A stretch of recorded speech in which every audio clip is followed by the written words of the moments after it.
Ako ang inyong abang lingkod, Congressman Manik Manaog at your self-service from Lakas Tama Party. Sa totoo lang, ayaw ko na talagang maging congressman eh. Sabi ko nga, mayaman na ako, madami na ako nakurakot.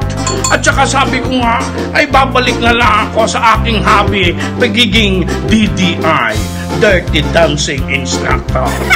Pero hindi po pumayag yung mga constituents ko. Pinilit nila akong magtrabaho at maging congressman uli. Tinuksan nila ako ng limpak-limpak na salapi.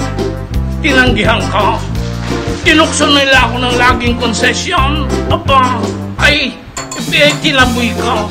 Tinuksan nila ako ng babae. Tinigasan ko ang aking kalooban. Pero matanda na, kaya lumambot agad.